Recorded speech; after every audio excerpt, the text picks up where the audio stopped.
Peace, peace, peace. Welcome back to my YouTube channel. For those of you who don't know, it's your boy vicslanghope.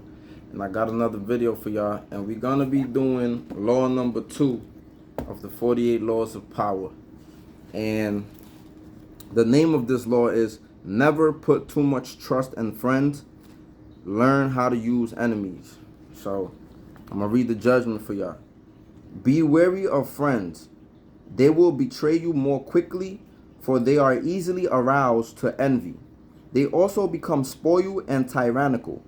But hire a former enemy, and he will be more loyal than a friend, because he has more to prove.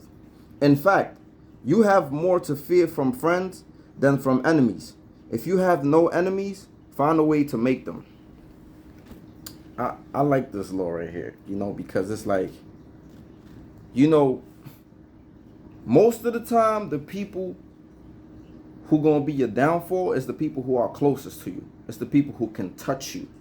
It's the people who you got your guard down around, right? And this is why this law is very important, right? To never put too much trust in your friends, because usually these are the people who line you up, set you up for you to fall, right? I'll give you an example, right? Like a lot of times we always hear about envy and hate, right? Envy is 9 times out of 10 is the people who are your friends. And it says that right there, right in the judgment. They become envious of you. The people that hate on you, hate is usually from afar. It's usually people who can't touch you, so they hate, right? They send that haterade, that negative energy your way, because they can't really get next to you. They can't be in your spaces. They can't be in your vicinity. They can't be where you at. They can't be part of the team, so they hate from afar. So they can't really do much to you. But the people who are closest to you, family, friends, partners, these are the people who have access to you. They know where you're going to be, right? They might know where you live. They might know, how you move. And maybe y'all been friends for a long time, and you have your guard down around these type of people. So it's easier for them to hide their envy, and it's easier for them to set you up and line you up for failure. So this thing is very, very interesting, right? And I give you an example about an enemy that has a lot to prove. For example, when the police department hires a black cop, right? Especially when they work in one of them white towns, because I experienced this myself. Oftentimes you might find that the black cop is more ruthless towards black people than the white cop.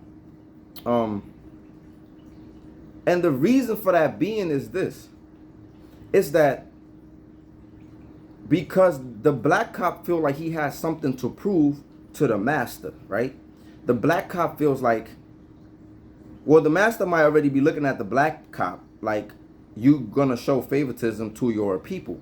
And because the black cop knows that the master might be looking at him like that, he goes out his way to prove himself to be ruthless, right? Or he goes out of his way to prove that, no, master, I'm really with you.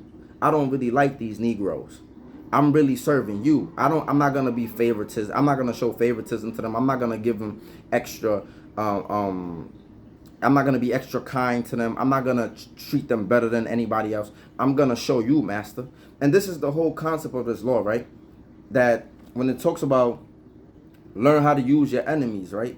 So in this case, it's almost like in the other video that I talked about, how the master uses people who are closer to the people to infiltrate those movements, to infiltrate those organizations, to be able to destroy them people. And this is how you use your enemy. The master don't like you. He didn't like the black person that he used to kind of like infiltrate the Black Liberation Movement or the NOI or whatever organization. He didn't care about them.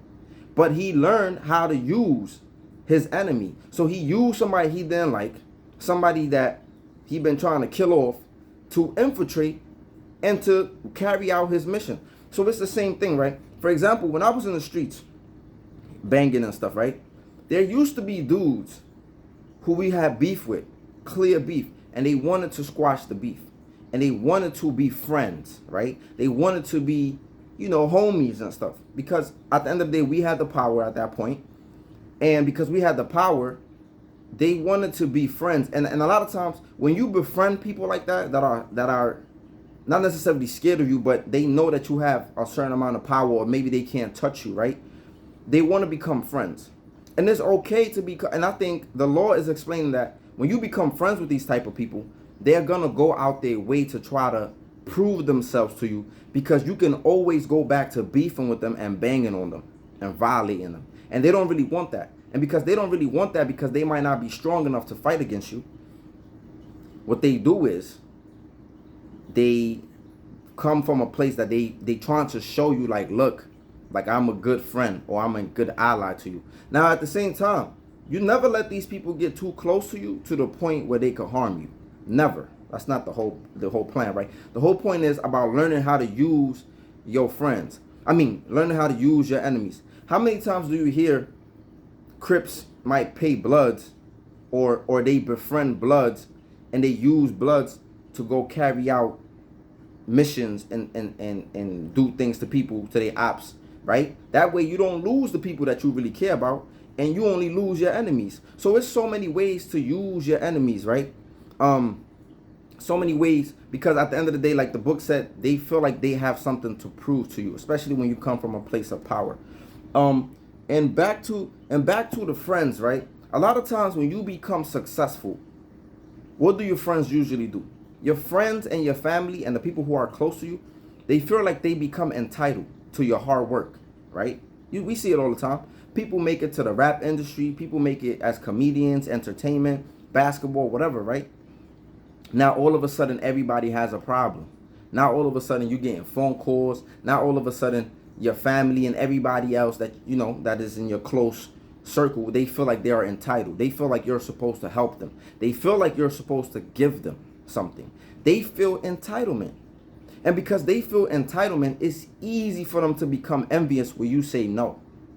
When you say, nah, I'm good, I'm a pass, I don't got it. When you say those type of things, it's easier for those people to become envious, because they feel that they are entitled to your wealth and your riches only because y'all friends, right?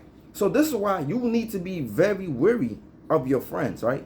Now, I'm not going to say all your friends. I mean, I don't know, man. I feel like I don't want to rub nobody the wrong way, but I feel like, yes, there's definitely some people amongst my circle who I don't think they will do this to me, but at the same time, I can't just move around oblivious. Like, it can't be. I give everybody the room and the benefit of the doubt, but don't get it twisted. There's definitely friends that I have and homies that I trust. Like, I trust them with my life, but people do change, and that might be my downfall, and that's usually a lot of people's downfall, because they have a few people, 2 to 3 to 5 people who they really trust, and this is usually the people who they'll line you up, and that's why a lot of times you hear artists and rappers and people say you gotta feed the wolves, right? Or you gotta keep giving these people stuff. But what happens the moment you stop giving them? Excuse me. What happens the moment that you decide, like, you know what, it's not happening? It becomes a problem. Now the people who are close to you and are envious to you are liable to go to your enemies, right? And now in some of these cases, those enemies that you befriend might even tell you about your friends. They might be like, yo, your mans came up to me and he tried to, you know what I mean? So I think it's very, very interesting concept on how you befriend your friends, right? I was also thinking about BMF. I know I made a analogy about BMF and other thing. Like when Meech was having problems with some of them dudes, right? And what he really did, he just went to them to like, yo, we could all make money together. It's not like they're going to be your homies and y'all going to be riding around together and y'all going to be buddy-buddy. But it's a way to befriend your friends, right? If they making a little money, yeah, I mean, it's a way to befriend your enemies. If they making a little money, it look like y'all friends. And people is happy. And you could still watch them, right? Because, again, when you feeding them and they think they're your friends, they got something to prove, especially if you're above them and you got a little more power than them. So let me know what y'all think. I think this law is very interesting. So let me know what y'all think in the comment section. Make sure y'all like, comment, subscribe, and share if y'all like the content. I really appreciate it. And shout outs to everybody that's been supporting me so far. Y'all have a good one. Stay blessed. Peace.